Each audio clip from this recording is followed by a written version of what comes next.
भगवान पर विश्वास। बिहार में भगवान श्री कृष्ण के एक दयालु भक्त थे। नाम था गोपी चंद।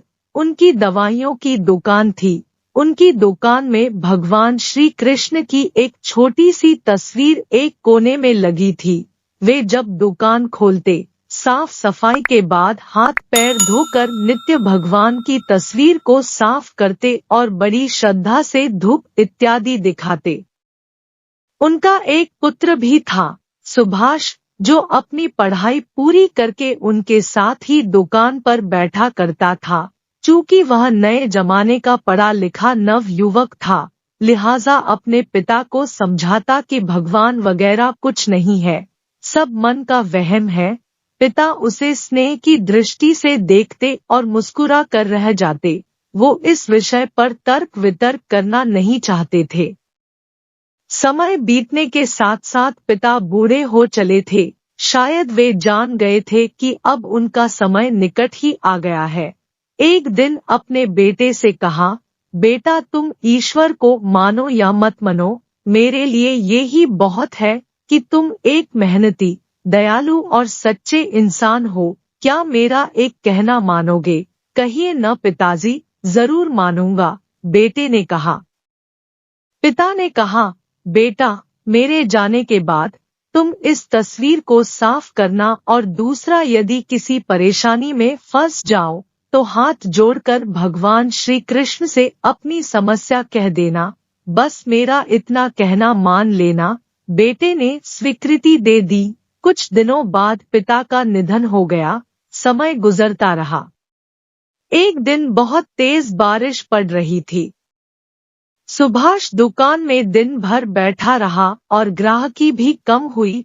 ऊपर से बिजली भी बहुत परेशान कर रही थी। तभी अचानक एक लड़का भीगता हुआ तेजी से आया और बोले, भैया, ये दवाई चाहिए, मेरी माँ बहुत बीमार है।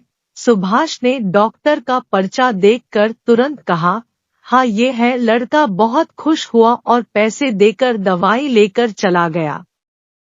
परंतु ये क्या, लड़के के जाने के थोड़ी देर बाद सुभाष ने जैसे ही काउंटर पर देखा तो पसीने के मारे बुरा हाल हो गया, क्योंकि अभी थोड़ी देर पहले ही एक ग्राहक चूहे मारने वाली दवाई वापस करके गया था। सुभाष ने शीशी काउंटर पर ही रहने दी कि लाइट आने पर वापस सही जगह पर रख दूंगा और जो लड़का अभी दवाई लेने आया था वह अपनी शीशी की जगह चूहे मारने की दवाई ले गया और लड़का पढ़ा लिखा भी नहीं था। हे भगवान, अनायास ही सुभाष के मुंह से निकला, ये तो अनर्थ हो गया। तभी उसे अपने पिता की बात याद आई और वह तुरंत हाथ जोड़कर भगवान कृष्ण से प्रार्थना करने लगा कि हे प्रभु, पिताजी कहते थे कि आप हैं। यदि आप सचमुच है तो आज ये अनहोनी होने से बचा लो। एक माँ को उसके बेटे द्वारा जहर मत पीने दो, प्रभु, मत पीने दो। भैया, पीछे से आवाज आई। कीचड़ के कारण मैं फिसल गया और दवा की शीशी भी टूट गई। कृपया आप एक दूसरी शीशी दे दीजिए। भगवान की मनमोहक मुस्कान से भरी तस्वीर सुभाष की आंखों से झरझर आंसू बह निकले। उसके भीतर एक विश्वास जग गया था कि कोई है जो सृष्टि को चला रहा है, जिसे कोई ईश्वर कहता है, कोई अल्लाह, कोई जीसस और कोई वाहेगुरु। यदि आपको यह प्रसंग पसंद आया हो तो कृपया इस वीडियो को लाइक करें, अपने मित्रों रिश्तेदारों को शेयर करें और चैनल को सब्सक्राइब करना बिल्कुल न भूलें। आप सबको राधे राधे।